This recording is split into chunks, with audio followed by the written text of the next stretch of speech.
All right. So we're back after your challenge today. How did you do? I want to see how you did with your challenge on day 3. You are officially over the middle of the line. You are well over into it. There's only 2 days left. So you have gone from day 1, where we went back to basics and just remembered the value of prayer and that God does want to hear from us and that it should be very simple.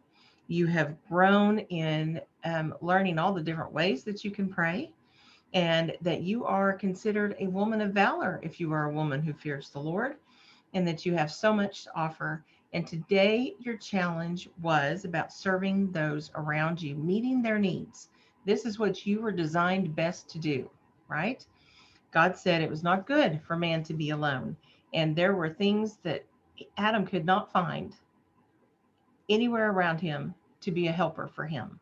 You were designed as a helper meet for him. That means that you were designed to help others. You were designed to fill in what's missing. You're designed for that. So that's okay for you to do that. It's not, again, something to be diminished, devalued. It's a very wonderful thing. And there's lots of ways that you can do that. So in our lesson today, you had several verses to look at. First things first, drop a 1 down in the comments if verse 15 of Proverbs 31 is one that has caused you grief in the past. This verse that reads that she wakes up before the sun, right? She gets up early to take care of her business, to get ready, to make sure she's got all of everything figured out. She rises also while it is still night and gives food to her household, okay, and portions to her maidens. Rises while it is still night. There's a lot of debate about this. Is that a command that you have to get up before the sun? Well, it's very specific. Okay, this is how this woman goes about accomplishing what she needs to get done. She has food that needs to be taken care of for her family and for those who work for her. She has needs to be met, and so she has to get up before the sun to accomplish that. Well, it's very much possible that you don't have as much on your plate as this woman does, that your day does not have so many things in it that there's no need to get up before the sun to fix a meal. What's the good of getting up to cook breakfast for little ones in your house that don't get up until 9 o'clock? Why would you fix breakfast at 5:30 in the morning or 4:30 in the morning if they don't get up until then? If your husband leaves later for work and he's not an early riser, he doesn't get up early in the morning, what's the benefit of getting up to fulfill this? This shows us, when you take all of the verses together, a woman who does what needs to be done to accomplish what's hers to do. She's willing to get up early to accomplish this goal. But if she doesn't have that responsibility, if you don't have maidens to feed, if you don't have people who need you to feed them, then that work is not on your list, right? But it's the attitude behind it. I hope that takes a little bit of the stress away from that, but it's definitely something worthy of praying about. If it causes you stress and you get frustrated because you think God tells you that you've got to get up before the sun, or you're lazy and you're struggling with that and it is making it where it's something hard for you to do, talk to God about it.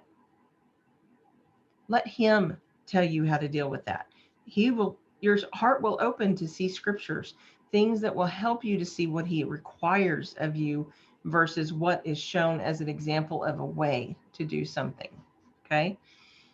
Dive into that, but talk to him about it. Tell him it's frustrating. Tell him you don't understand how that works. We are supposed to pray for wisdom, according to James 1. Talk to God and ask for wisdom for how to apply this verse to your life. Pray about it. Don't stress about it. Pray about it. Talk to God. Take the word, and until that word makes sense to you, until you have been able to study and spent more time listening to God's word, until you understand it, keep praying about it. God promises to give wisdom to those who ask, when they do it without doubting that he will give it. So keep praying. Okay. So drop a 1 if that's been a stress for you. But now let's move on to, okay, verse 20. I would love it if you would share down in the comments. Verse 20 is talking about how she meets the needs of those around her. Okay. Verse 20 says she extends her hand to the poor and she stretches out her hands to the needy. What are some ways that you have found to be able to add this to what you do in your day while you still have a full life? Whether you are single or married, there's food that needs to be prepared for you or for a family. There's work that needs to be done to bring in income. And there's responsibilities for upkeep on your home, all kinds of things like that. How do you make sure that you find time to take care of the less fortunate? How do you make time for that in your day? What do you do? Give everyone who's here ideas for how to do that. Point them to ideas. How do you get your children involved? We've done a number of things over the years. We have gone to the food banks and worked at the food banks. We have done drives in a neighborhood. We have gathered money to support when hurricanes came through in one part of the country.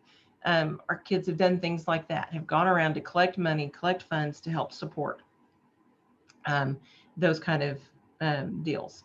So there's lots of ways to do that. There's lots of little ways that you can. Are you very good at sewing?